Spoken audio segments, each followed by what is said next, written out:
السلام علیکم پاکستان اور شہری سن کے عوام، چلیں آج آپ کو ایک کہانی سناتے ہیں۔ سیریس باتیں تو بہت ہو جاتی ہیں، مگر میں نے کہانی کسی سے سنی تو مجھے وہ کہانی جو ہے وہ شہری سندھ کے موجودہ حالات سے اس کی بہت مناسبت لگی، تو میں نے سوچا کہ آپ لوگوں کو کہانی سناؤں۔ کہانی کو یوں ہے کہ بہت دور ایک ریاست تھی۔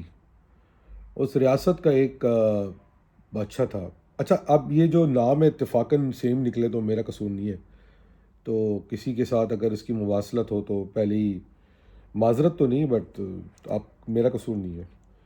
تو ایک بادشاہ تھا، اس کا نام تھا خالی مزول۔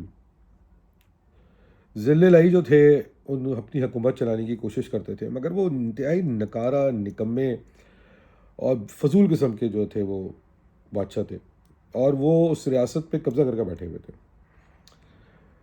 اچھا، وہ نہ کوئی انٹرا پارٹی الیکشن کرواتے تھے، نہ وہ کوئی کام کرتے تھے، نہ وہ ریاست کے لیے کچھ لے کے آتے تھے، اور وہاں پر جو بڑے حکمران تھے، جو شہنشاہ وغیرہ تھے، ان کے جا کے پاؤں تلوے چاٹ کے وہ واپس آ جاتے تھے۔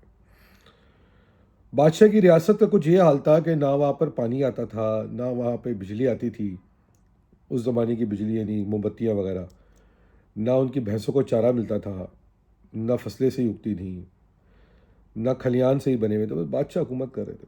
خیر، ایک ایک کر کے ان کے جتنے بھی وزیر تھے یا ایڈوائزر تھے وہ سب چھوڑ کے چلے گئے۔ ایک دن بادشاہ نے اپنی دو اہم ساتھیوں کا اجلاس بلایا۔ اس میں ایک کا نام امین القوم تھا اور ایک کا نام تھا رضوان وزیر۔ ان دونوں کو بلایا، کہا کہ میرے ساتھیوں میں کیا ایسا کروں کہ میری رعایا، میری پرجا یا میری کابینہ دوبارہ بڑھ جائے۔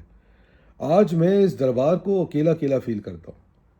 پہلے جب میں اجلاس بلاتا تھا تو دنیا آتی تھی دیکھنے کے لیے، مگر اب تو یہ دربار بھرنا مشکل ہو جاتا ہے۔ بہت سوچ وچار کے بعد امین القوم نے سوچا کہ وہ تو کسی کام کا ہے نہیں، اس سے سارا پریشر رضوان وزیر پہ ڈال دیا اور کہا رضوان صاحب، اگلے اجلاس کے اندر نا یہ دربار بھرا ہونا چاہیے، اور ہمیں نئے طریقے سے، متحرک طریقے سے جو ہے اس حکومت کی تنظیم سازی کرنی چاہیے۔ رضوان الوزیر نے کہا اس عمر میں میرے اوپر ایک کیسا بوجھ ڈال دی۔ اس نے اپنے سیدھے ہاتھ شریف النفس کو بلایا، نو نام کا شریف النفس تھا، اور اس نے اس کو بولا کہ یار وہ جو تیرے ایک دوست ہے نا مچھڑ، اس کے بڑے تعلقات ہیں، اس کو بول کہ وہ جس علاقے میں رہتا ہے اس کے مکھیا کو ساتھ لے آئے، اور وہ مکھیا کو لے آیا، اس کو بولے کہ یار آ جائے اور کل کے کل ہی جو ہے نا وہ ہم اجلاس کال کر لیتے ہیں۔ خیر، شریف النفس نے مچھڑ کو بولا، مچھڑ نے اپنے پورے علاقے کے اندر جو اس کی کمیونٹی تھی، جس سے مچھڑ کا بھی شاید تعلق تھا، کچھ لوگ کہتے ہیں، اور جہاں اٹھتا بیٹھتا ہوگا مجھے نہیں پتا، وہ ان کو لے آیا۔ اچھا، وہ جو پورا قبیلہ ہے، اس کا سردار، سب مکھیا بیٹھے ہوئے سن رہے ہیں، ان بیچاروں کا کام ہی الگ تھا، کوئی انہوں نے نہ کبھی حکومت کی نہ کچھ کیا۔ وہ بیچارے ناچتے گاتے تھے، کام کماتے تھے، تالیاں بجاتے تھے، اور دعائیں دیتے تھے، بد دعائیں دیتے تھے، اس طرح کام چل جاتا تھا۔ خیر، بادشاہ سلامت نے یعنی خالی معزول نے جب ان کا اجلاس کرتا رہا، اس کے بعد جب اس نے کہا کہ کوئی سوال، تو جو اس گاؤں کا مکھیا تھا اس نے، پتہ ہے آپ کو کیا بولا؟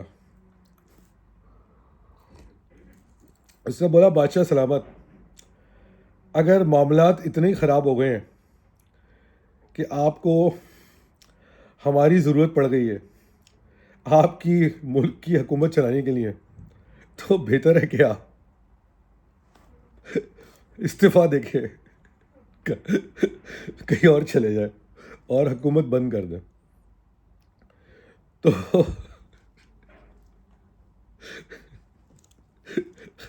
خالد مقبول، انلیگل چیئرمین، اب اگر اس کہانی کے تیسے کو مناسبت یا تیری کابینہ سے کوئی مناسبت بنتی ہے تو میں کیا کروں؟ یہ کہانی مجھے کسی نے سنائی ہے، میں نے تم کو سنا دی ہے، مگر خال مقبول، اس کہانی میں تیرے لیے بھی ایک پیغام ہے. اگر تیرے حالات ایسے آ گئے ہیں کہ تو ایوں کے اوپر سہارا لینا پڑا ہے، تو پھر اس سے بہتر ہے تو ریزائن دے کے امریکہ چلا جا. خیر بہت جلد تو ویسے ہی جانے والا ہے. برا نہ ماننا، میں کیا کروں، کہانی مزیدار تھی، سنانا چاہتا تھا. پاکستان زندہ باد، سنا بھی زندہ باد. خال مقبول.